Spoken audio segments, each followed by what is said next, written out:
ಉಳಿದಿದ್ದನ್ನ ನೀನ್ ನಂಬಿರೋ ಇವನಿಗ್ ಬಿಡು. ಅವನ್ ಪಾದದಲ್ಲಿರೋ ಕುಂಕುಮನ ನಿನ್ ಹೆಂಡತಿ ಹಣೆಗೆ ಹಚ್ಚು.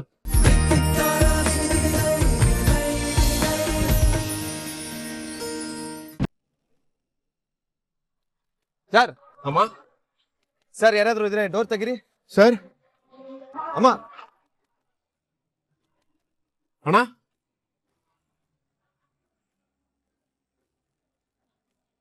ಯಾರಪ್ಪ ನೀವು? ಇಷ್ಟೊತ್ತಲ್ಲಿ ನಮ್ಮನೆ ಬಾಗ್ಲಿ ಯಾಕೆ ಬಡಿತಾ ಇದ್ದೀರಾ? ಅಕ್ಕ ನೀವೇನು ಗಾಬರಿ ಪಡ್ಬೇಡಿ. ಅದು ನಾವೊಂದು ಎಮರ್ಜೆನ್ಸಿ ಸಿಚುವೇಶನ್ ಅಲ್ಲಿ ಸಿಗಾಕೊಂಡಿದೀವಿ. ಸರಿ, ಏನಾಗ್ಬೇಕಾಗಿತ್ತು? ಅದು ನಾವೊಬ್ರನ್ನ ಹಾಸ್ಪಿಟಲ್ ಕರ್ಕೊಂಡು ಹೋಗ್ಬೇಕಾಗಿತ್ತು. ಅದಕ್ಕೆ ಇಲ್ಲೇನಾದ್ರೂ ಗಾಡಿ ಅಥವಾ ಕಾರು ಸಿಗ್ಬೋದಾ ಅಂತ. ಇಲ್ಲಿ ಬೈಕ್ ಬಿಟ್ರೆ ಬೇರೆ ಯಾವ ದೊಡ್ಡ ಗಾಡಿಗಳು ಸಿಗಲ್ಲ. ಟುಕು, ಇಲ್ಲಿ ಯಾರಿಗೇನಾಗಿದೆ?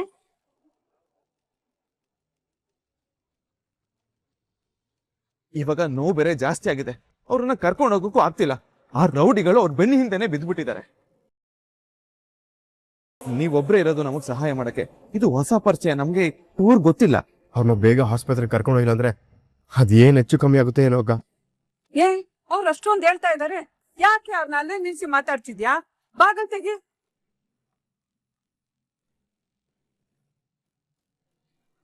ಏನು ಆಗಲ್ರಪ್ಪ, ನೀವ್ ಯೋಚನೆ ಮಾಡ್ಬೇಡ್ರಿ.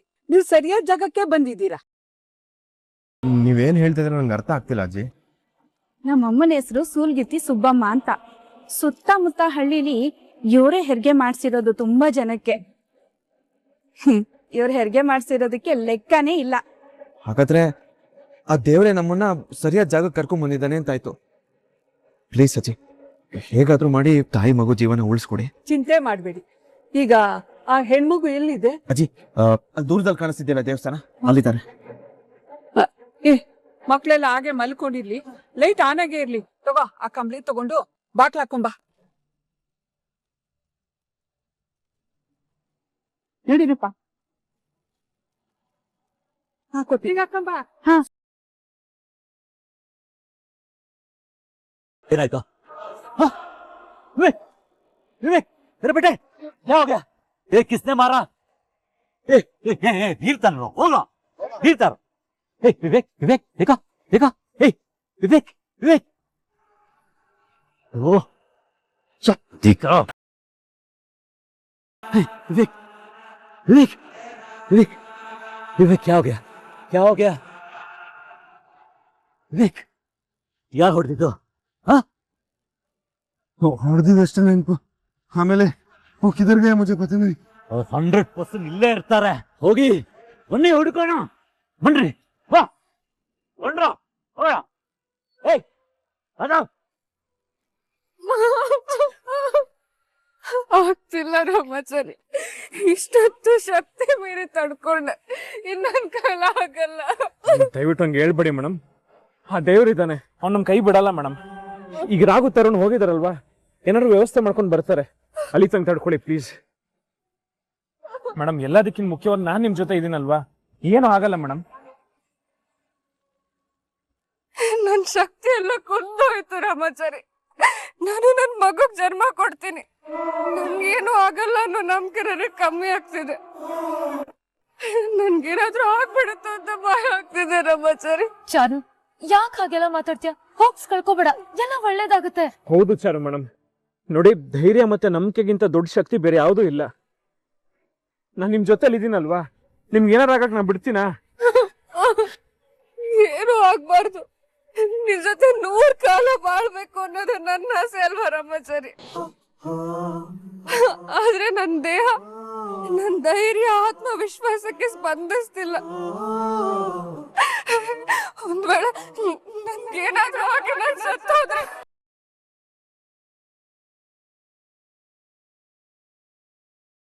ಈ ವಿಷಯಕ್ಕೆ ಸಂಬಂಧಪಟ್ಟಂಗೆ ಇನ್ನೊಂದು ಮಾತಾಡಂಗಿಲ್ಲ ನೀವು. ಇಲ್ಲ ರಾಮಾಚಾರಿ, ಪರಿಸ್ಥಿತಿ ನನ್ ಕೈ ಮೀರೋಗ್ತಿದೆ. ಯಾವಾಗ ನನಗೇನಾಗತ್ತೆ ಗೊತ್ತಿಲ್ಲ. ನನ್ಗೇನಾದ್ರೂ ಆದ್ರೆ ನನ್ ಮಗುನ ನೀನೇ ಚೆನ್ನಾಗಿ ನೋಡ್ಕೋಬೇಕು ಮೇಡಮ್.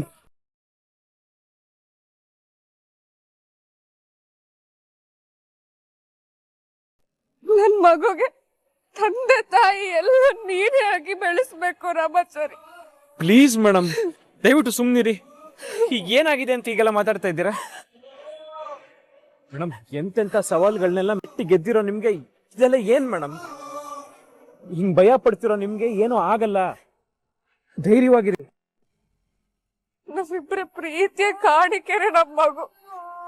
ಈ ಕಾಣಿಕೆ ನಮ್ ಪ್ರೀತಿ ನೆನಪುಗಳನ್ನ ಜೀವಂತವಾಗಿ ಉಳಿಸುತ್ತೆ. ನಮ್ ಪ್ರೀತಿಗೆ ಸಾವಿಲ್ಲ ರಾಮಾಚಾರಿ. ಈ ನೋವು ನನ್ ದೇಹಕ್ಕೆ ಸಾವು ಕೊಡ್ತಿದೆ. ಈ ಉಸಿರು ನನ್ ದೇಹ ಬಿಟ್ಟು ಯಾವಾಗ ಹೋಗುತ್ತೋ ಗೊತ್ತಿಲ್ಲ ರಾಮಾಚಾರಿ. ಅದಕ್ಕೂ ಮುಂಚೆ ನಮ್ ಮಗುಗೆ ನನ್ ಜನ್ಮ ಕೊಡ್ಬೇಕು. ಮೇಡಮ್ ಇಲ್ಲಿ ನೋಡಿ, ನಾನು ನೋಡಿ ನೀವೀಗ ಯಾವ್ದಕ್ಕೂ ಭಯ ಪಡೋ ಅವಶ್ಯಕತೆ ಇಲ್ಲ ಮೇಡಮ್. ನಮ್ಮಿಬ್ರನ್ನ ಈ ಜನ್ಮದಲ್ಲಿ ದೂರ ಮಾಡಕ್ಕೆ ಸಾವು ಕೈಲೂ ಸಾಧ್ಯ ಇಲ್ಲ.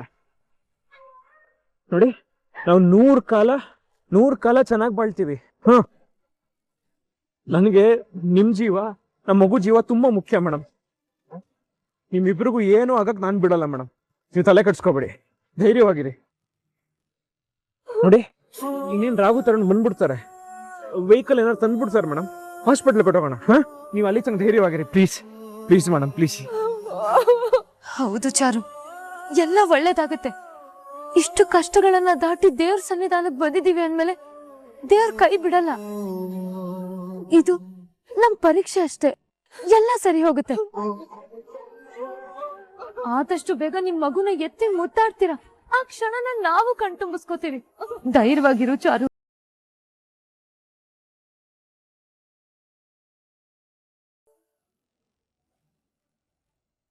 ಇಂಥ ಟೈಮಲ್ಲಿ ಕೆಟ್ಟ ಯೋಚನೆ ಮಾಡ್ಬೇಕು ಅಂತ ಇರೋ ಜನ ನಿಜವಾಗ್ಲೂ ಮನುಷ್ಯರೇ ಅಲ್ಲ ಬಿಡಪ್ಪ. ಆ ರೀತಿ ಮನುಷ್ಯತ್ವ ಇರೋ ಮನುಷ್ಯರಾಗಿದ್ರೆ ಈ ತರ ತಪ್ಪು ಕೆಲಸ ಮಾಡ್ತಿದ್ರಮ್ಮ. ಅವ್ರಿಗೊಂದ್ ಗತಿ ಕಾಣಿಸ್ತಿದ್ವಿ, ಆದ್ರೆ ಏನ್ ಮಾಡೋದು, ನಮ್ ಹೆಣ್ಮಗ್ಳಿಗೆ ಅಂತ ಪರಿಸ್ಥಿತಿ ಬಂದಿದೆ, ಅದಕ್ಕೆ ಭಯ ಪಡ್ಲೇಬೇಕಾಗಿದೆ. ಹೋಗ್ಲಿ ಬಿಡಪ್ಪ, ಅವ್ರು ಮಾಡಿದ ಕರ್ಮ ಅವ್ರು ಅನ್ಭವಿಸ್ತಾರೆ. ಬಾಬಾ ಮೊದ್ಲು ಹೋಗಿ ತಾಯಿ ಮಗಿನ ಪ್ರಾಣ ಕಾಪಾಡೋಣ. ವಿವೇಕ್ ವಿವೇಕ್ ಬೇಟೆ ಯಾವ್ದು ಏನಾಯ್ತು? ಏನಾಯ್ತ್ರಪ್ಪ?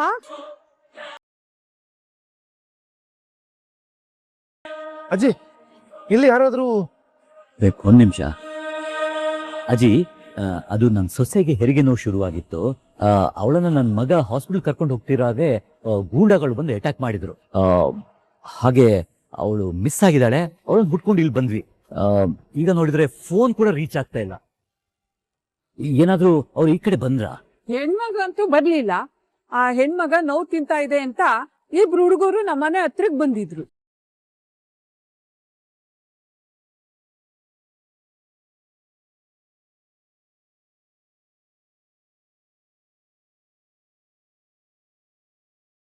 ಎಲ್ಲಿದ್ಯಾ ನೀನು ನಿಜವಾಗ್ಲೂ ಇದೆಯಾ? ಬರೀ ಕಲ್ ನೀನು, ವಿಗ್ರಹದ ರೀತಿಯ ನಿನ್ ಮನ್ಸು ಕಲ್ಲಾಗೋಗಿದೆ. ನೀನೇನಾದ್ರು ಇರೋದ್ ಸತ್ಯ ಆಗಿದ್ದಿದ್ರೆ ಇವತ್ತು ಚಾರು ಮೇಡಮ್ ಈ ಸ್ಥಿತಿಗೆ ಬರ್ತಾ ಇರ್ಲಿಲ್ಲ. ನೀನೇ ಸರ್ವಶಕ್ತ, ಆದಿ ಅಂತ್ಯ ಎಲ್ಲ ನೀನೇ ಅಂತ ಪೂಜೆ ಮಾಡ್ಕೊಂಡು ಬಂದವ್ ನನಗೆ ಯಾಕಿಂಗ್ ಶಿಕ್ಷೆ ಕೊಡ್ತಾ ಇದ್ಯಾ?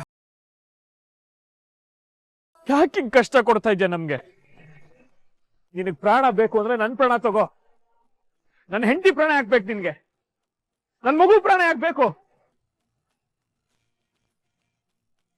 ನನ್ ಪ್ರಾಣ ತಗೊಂಡು ನೀನೇ ನನ್ನ ಹೆಂಡತಿ ಮಗು ಪ್ರಾಣ ಕಾಪಾಡು. ಇನ್ನು ಪ್ರಪಂಚನೇ ನೋಡ್ದಿರೋ ನನ್ ಮಗು ಪ್ರಾಣದ ಮೇಲೆ, ನನ್ನ ಹೆಂಡತಿ ಪ್ರಾಣದ ಮೇಲೆ ಯಾಕೆ ಅಷ್ಟೊಂದು ಆಸೆ ನಿನ್ಗೆ? ಬದಲು ನನ್ ಪ್ರಾಣ ತಗೋ, ನಿನಗೆ ಸಂತೋಷವಾಗಿ ನಾನೇ ಅರ್ಪಣೆ ಮಾಡ್ತೀನಿ. ಇವತ್ತು ನೀನ್ ನನಗೆ ಉತ್ತರ ಕೊಡಬೇಕು. ನನ್ನ ಹೆಂಡತಿ ಮಗು ಪ್ರಾಣನ ಕಾಪಾಡಿ ನೀನ್ ನಿಜವಾಗ್ಲೂ ಇದೆಯಾ, ನಮ್ದವ್ರ ಕೈನ ಹಿಡಿತ್ಯಾ ಅನ್ನೋ ನಂಬಿಕೆನ ಸತ್ಯ ಮಾಡ್ಬೇಕು. ನೀನ್ ಇವತ್ತು ಅವ್ರ ಪ್ರಾಣ ಕಾಪಾಡ್ಬೇಕು, ಇಲ್ಲ ನನ್ನ ಪ್ರಾಣ ತಗೋಬೇಕು. ಯಾಕೆ ಹಿಂಗ್ ಕಲ್ಲ ಕೂತಿದ್ಯಾ? ಎಲ್ಲಿದ್ಯಾ ನೀನು? ಎಲ್ಲಿದ್ಯಾ?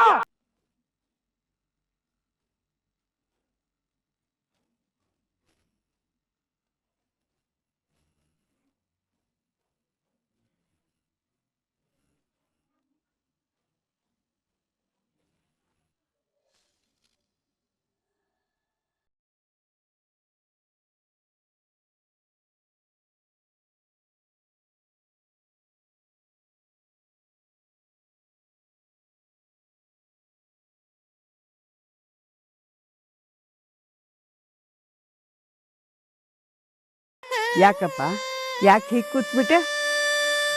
ಅವಳು ನಿನ್ನ ಅರ್ಧಂಗೆ. ಅವಳನ್ನ ಕಾಪಾಡ್ಕೋಬೇಕಾಗಿದ್ ನೀನೇ ತಾನೇ. ಅವಳು ಎಲ್ಲಾ ಸುಖ ದುಃಖಗಳಲ್ಲಿ ಜೊತೆಯಾಗಿರ್ತೀನಿ ಅಂತ ಮಾತು ಕೊಟ್ಟಿದೀಯ. ಇವಾಗ ಸಂಕಟ ಅವಳದ್ದು ಅಂದ್ಮೇಲೆ ನೋವು ನಿಂದು. ಅವಳನ್ನ ನೀನೇ ಕಾಪಾಡ್ಕೋಬೇಕು ತಾನೆ. ಅದ್ಬಿಟ್ಟು ಈಗ ನೀನು ಇಲ್ಲಿ ಬಂದು ಕೂತ್ಕೊಂಡು ಅವನನ್ನ ಪ್ರಶ್ನೆ ಮಾಡಿದ್ರೆ ನಾನು ಏನು ಹೇಳಲಿ? ಅಲ್ಲ, ಅವನನ್ನ ನಂಬಿದೀಯ ತಾನೆ. ಈಗ ಪ್ರಶ್ನೆ ಮಾಡ್ಕೊಂಡು ಕೂತ್ಕೊಳ್ಳೋದ್ರಲ್ಲಿ ಅರ್ಥ ಏನು? ನಾನು ಅವನಿಗೆ ಪ್ರಶ್ನೆ ಕೇಳ್ತಾ ಇದ್ದೀನಿ, ಆದ್ರೆ ವಿರೋಧಿಸ್ತಿಲ್ಲ ಅಜ್ಜಿ. ನಾನು ಹೇಳ್ತಾ ಇದ್ದೀನಿ, ನನ್ನ ಹೆಂಡತಿ ಮಕ್ಳನ್ನ ಕಾಪಾಡು ಅಂತ ಬೇಡ್ತಾ ಇದ್ದೀನಿ. ನನ್ನ ನೋವು ದೇವ್ರನ್ನ ಪ್ರಶ್ನೆ ಮಾಡಂಗ್ ಮಾಡ್ತಾ ಇದ್ದೆ, ಆದ್ರೆ ಅವನ ಮೌನ ಅವನು ಇರುವೇಕನ ಪ್ರಶ್ನೆ ಮಾಡ್ತಾ ಇದ್ದೆ. ನೀನ್ ಪ್ರಶ್ನೆ ಮಾಡೋದು ತಪ್ಪಲ್ಲ. ಅವಳನ್ನ ಒಂಟಿಯಾಗಿ ಬಿಟ್ಟು ನೀನ್ ಇಲ್ಲಿ ಇರೋದು ತಪ್ಪು ಅಂತ ಹೇಳ್ತೀನಿ.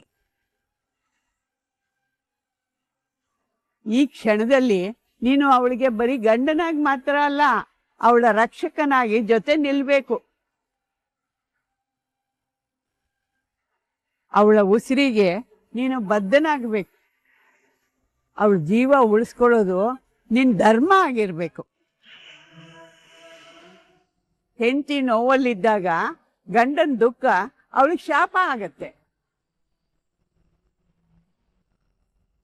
ಅವಳನ್ನ ಕಾಪಾಡ್ಕೊಳ್ಳೋದು ನಿನ್ ಜವಾಬ್ದಾರಿ, ಮರಿಬೇಡ. ಅವಳನ್ನ ಹೇಗ್ ಕಾಪಾಡ್ಕೋಬೇಕು, ಏನ್ ಮಾಡ್ಬೇಕು ಅಂತಾನೆ ಗೊತ್ತಾಗ್ತಿಲ್ಲ. ಒಂದು ಹೆಣ್ಣಿಗೆ ಪತಿನೇ ಪ್ರತ್ಯಕ್ಷ ದೈವ. ಅವಳಿಗೆ ಶಕ್ತಿ ಧೈರ್ಯ ಎಲ್ಲ ನೀನೇ ಆಗಿರ್ತೀಯ. ಅಂದಮೇಲೆ ಅವಳಿಗೆ ಧೈರ್ಯ ಕೊಡು. ನಾನಿದ್ದೀನಿ ಅಂತ ಹೇಳಿ ಅವಳಿಗೆ ಕೈ ಹಿಡಿದು ಭರವಸೆ ಕೊಡು. ಆವಾಗ ಅವಳು ಸಾವನ್ನು ಕೂಡ ಗೆದ್ದು ಬರ್ತಾಳೆ.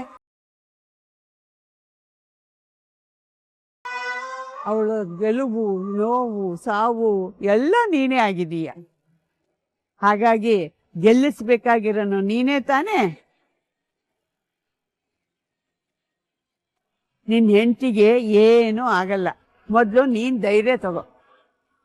ಅವಳಿಗೆ ಧೈರ್ಯ ಶಕ್ತಿ ಎಲ್ಲ ತುಂಬಿ ನಿನ್ನ ಮಗುನ ಕಾಪಾಡ್ಕೋ.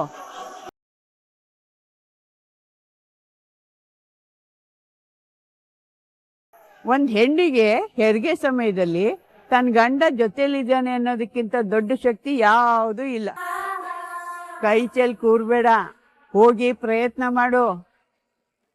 ಉಳಿದಿದ್ದನ್ನ ನೀನ್ ನಂಬಿರೋ ಇವನಿಗೆ ಬಿಡು. ಅವನ ಪಾದದಲ್ಲಿರೋ ಕುಂಕುಮನ ನಿನ್ನ ಹೆಂಡತಿ ಹಣೆಗೆ ಹಚ್ಚು. ಎಲ್ಲ ಒಳ್ಳೆ